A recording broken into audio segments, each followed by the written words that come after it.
Fellow Ghanaians, good evening.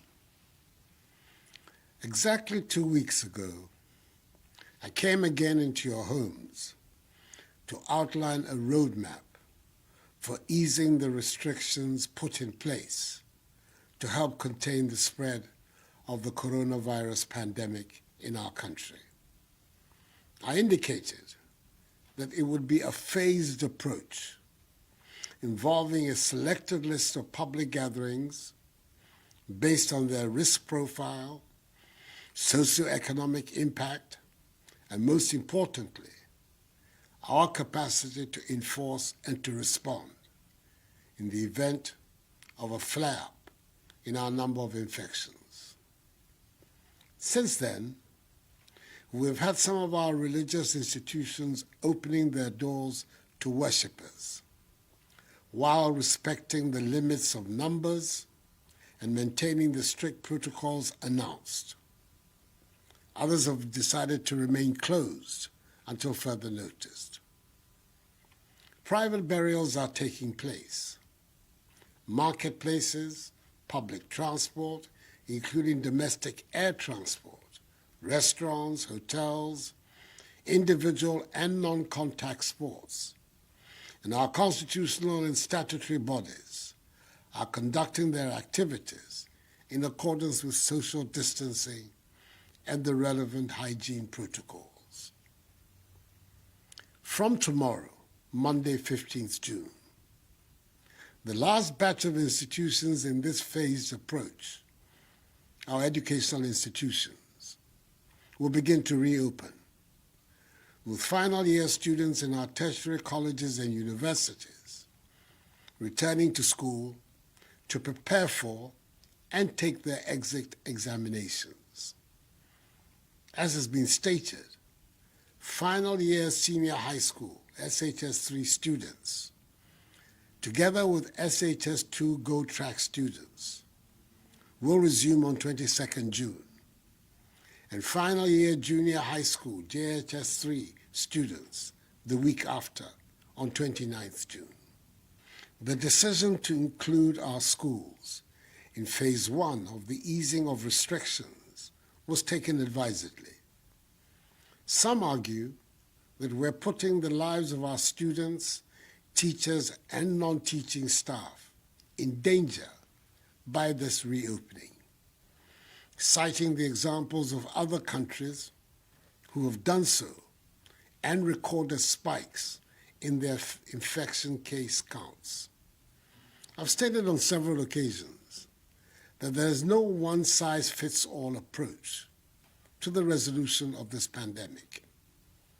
We have our own unique situation in the country, and we have always taken that into account in dealing with this disease, much as we are prepared to learn from the examples of others.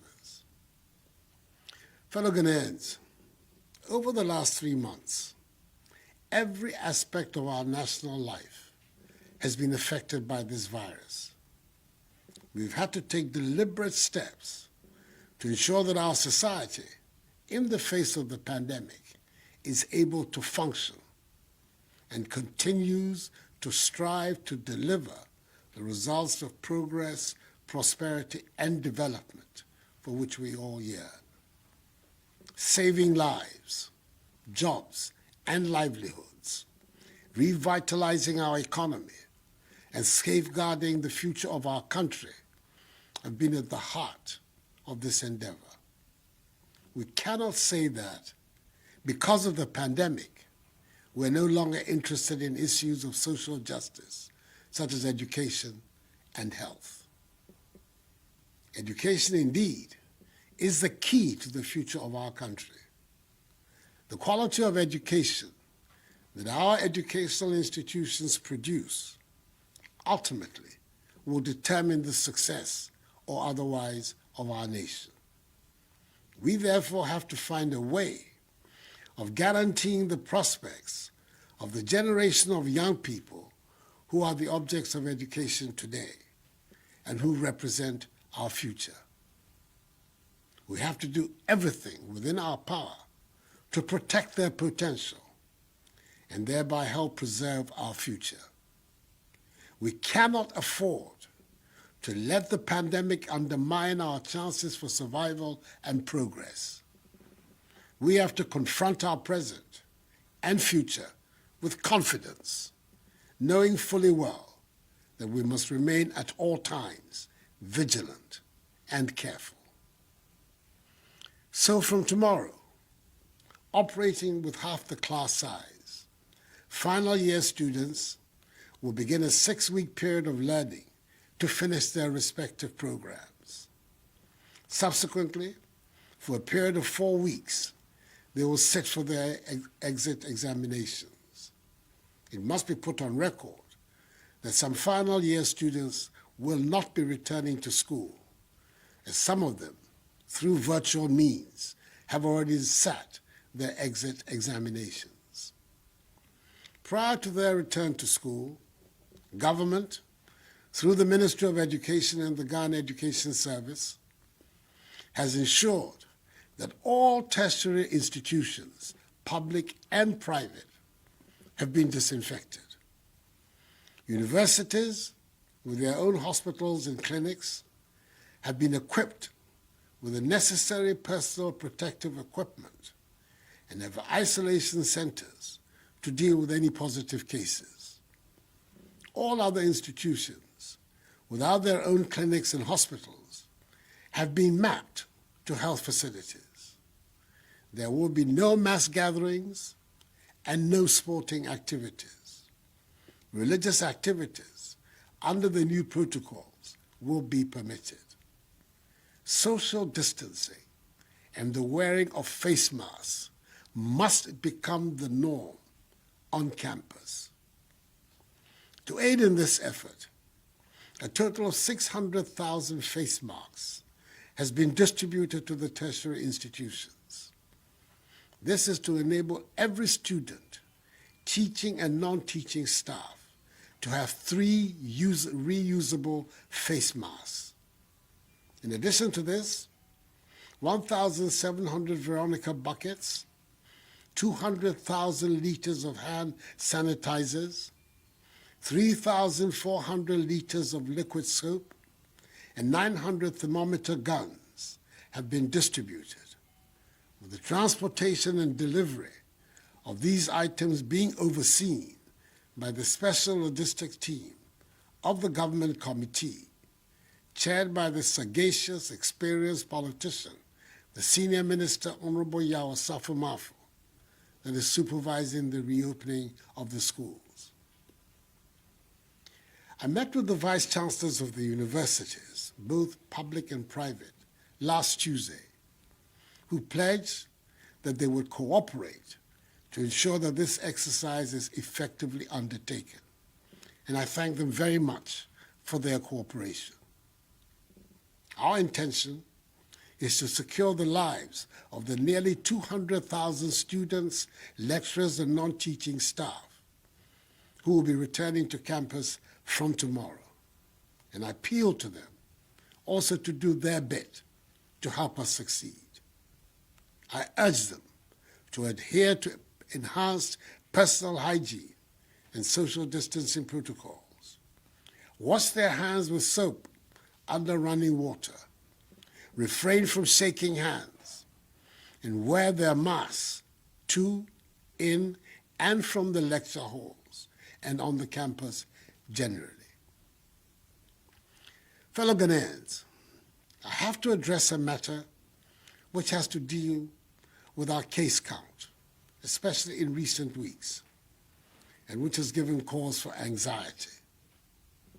The increase in numbers indicates that the virus has spread and continues to spread. We have to bear in mind at all times that the more people we test for the virus, the more people we are likely to discover as positive, and thus have the opportunity to isolate and treat them.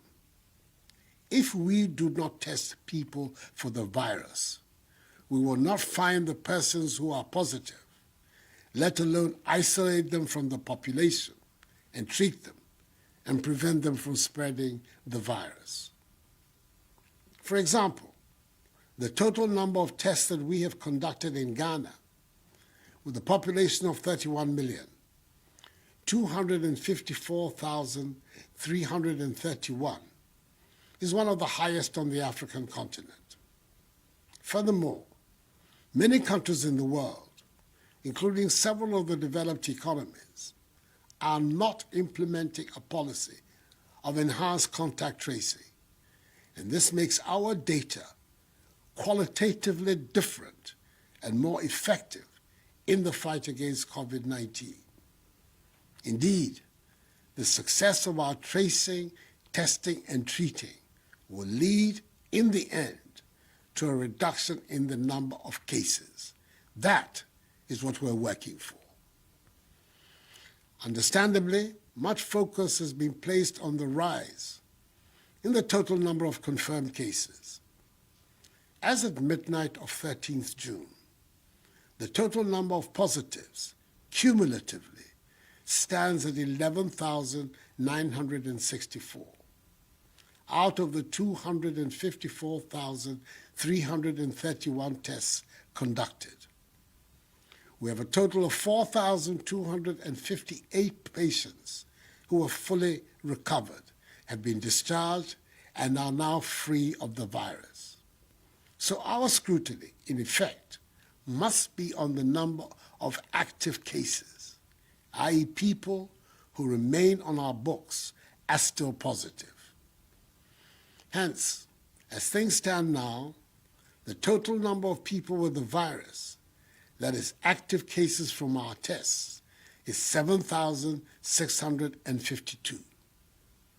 Our positivity rate, i.e. the ratio of positive cases to total tests conducted, stands at 4.7%. In our hospitals and isolation centers, we currently have 13 persons severely ill, 6 persons critically ill, with 3 persons on ventilators.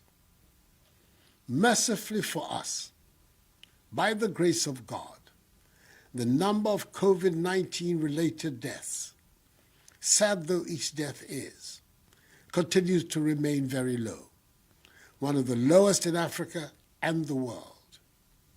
With 54 deaths currently reported by the Ghana Health Service thus far in Ghana, the ratio of deaths to positive cases stands at 0.4%, compared to the global average of 5.5% and the African average of 2.6%. The number of severe and critically ill also continues to be low.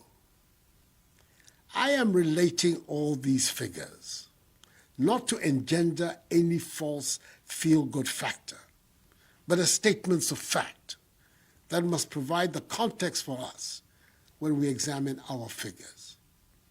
If indeed we are to be guided by the data, then we must look at the data in all its ramifications, not just one particular aspect of them. That is the proper way to do justice to the data. I'm thus in no way suggesting that we should let our guard down and throw out of the window the efforts we have made in bringing us this far, where we have become a reference point for many in the handling of this pandemic. On the contrary, as we begin to ease the restrictions, we must be even more disciplined in our adherence to the personal hygiene and social distancing measures we have become accustomed to. We must keep fit, and we must continue to eat our local foods to boost our immune systems. This is how we can prevent our healthcare services and our heroic healthcare workers from being overwhelmed due to an increase in demand for hospital care. Nevertheless, I implore you to pay attention to your health. When you begin to experience symptoms such as fever, persistent cough, bodily pains, loss of taste and smell, and difficulty in breathing, seek immediate medical attention at the nearest health facilities. I remain concerned about the stigma associated with this disease. Stories of persons who have recovered from this disease and being shunned by their own relatives and communities are a source of considerable worry to me because they undermine our efforts to fight it. There is nothing shameful about testing positive. We do not have to lose our sense of community because of this pandemic. The government, through the Ghana Health Service, continues to monitor on a daily basis the spread of the virus and has benchmarks of health outcomes which define the mitigation measures that must be pursued to curb the spread of the disease and enable us to reassess the easing of restrictions. It is important for me to remind residents of the Greater Accra and Ashanti regions, where the great majority of cases have been recorded, and in the western and central regions, where we're seeing an increase in infection cases, to continue to adhere strictly to the social distancing and enhanced hygiene protocols announced. With the doctors and scientists telling us that the virus is transmitted from human contact through talking, singing, coughing, and sneezing, which results in sending droplets of the virus from one person to another. Residents of these 4 regions, and indeed all Ghanaians, must remember that the wearing of masks is now mandatory. Leaving our homes without a face mask or face covering on is an offense. The police have been instructed to enforce this directive, which is the subject of an executive instrument. Let me repeat, our survival is in our own hands. If we are lax and inattentive, we will continue to have serious challenges with the virus. If we are mindful and self-disciplined, we have it in us to defeat this pandemic and help return our lives to normalcy. I appeal to each and every one of you for your help in this regard. That is the surest way to realizing our collective vision of building a new Ghanaian civilization where the rule of law is not a slogan, but a directive principle of state development, where we deliver social and economic transformation that has a meaningful impact on the lives of all of our people, where a strong and vibrant economy creates jobs for the masses of our young people, and in the process, creates a society of opportunities and aspirations for all, where we are no longer pawns nor victims of the world order, and where the vision of our founding fathers of a free, progressive, and prosperous Ghana is attained. Let us together rise to the occasion and fulfill our common destiny. We can do it. Enuanom, efiri echineko, yemma sukufoɔ a wɔne ba bɛwie no, bɛsan akɔ school, akɔkyerɛ wɔn sɔhwɛ a ɛtoatoɔ. University foɔ bɛkɔkyena. SHS 3 ne SHS 2 go track foɔ nso bɛkɔ ɔkyena na awɔtwe. JS3 foɔ nso bɛkɔ na awɔtwe a ɛdi so. Awofoɔ titiri, mema mo nyinaa te aseɛ sɛ nhyehyɛeɛ a biara a ɛwɔ sɛ yɛyɛ de bɔ yɛn man ho aban ayɛ. Mesrɛ mo, yɛne yɛn mma ɛnkɔ so ndi nhyehyɛeɛ a ɛde yɛ bɛbɔ yɛn ho ban no ɛso. Na Onyankopɔn adaroma yɛntumi ɛyi saa yare mfiri yɛn so. Anyame me kagya wɔ obi fɛ na abagbe school na Bayer school na Magma ame nagbe woloe. University B Bayer wɔ na SHS 3 ka SHS 2 go track B Bayer wɔsɛ Ochi. JHS 3B Bayer school Ochi enyomne. Mi small ni nye fɛ nye no yake. Wɔtɔ gbegye ani fɛ ojogba. Ni wɔka wɔ ba ni ibaha wɔ bi fɛ aya school ni saniko behi. Mi kpanya fai. Wɔka wɔ bi fɛ abomode ni bi fɛ ni nke ni yano. Ni modromo wakaneke helane ajewote. In conclusion, fellow Ghanaians, permit me to pay brief tribute to the memory of an old and valiant colleague in the struggle of the New Patriotic Party and in the work of the Akufo-Addo government, the mayor of Sekondi Takoradi Metropolis, the chief executive of the Sekondi Takoradi Metropolitan Assembly, Honorable K.K. Sam, Eja Sam to me and many, whose efforts in enforcing social distancing protocols of the Sekondi and Takoradi markets were recently highly commended by me, and who sadly passed away on Friday as a result of a COVID-19 related death. May his soul rest in perfect peace in the bosom of the Almighty until the last day of the resurrection, when we shall all meet again. Let us also wish our hard-working Minister for Health, Honorable Kwaku Agyeman-Manu, MP for Doma Central, a speedy recovery from the virus which he contracted in the line of duty and is in a stable condition. May God bless us all in our homeland, Ghana, and make her great and strong. I thank you for your attention.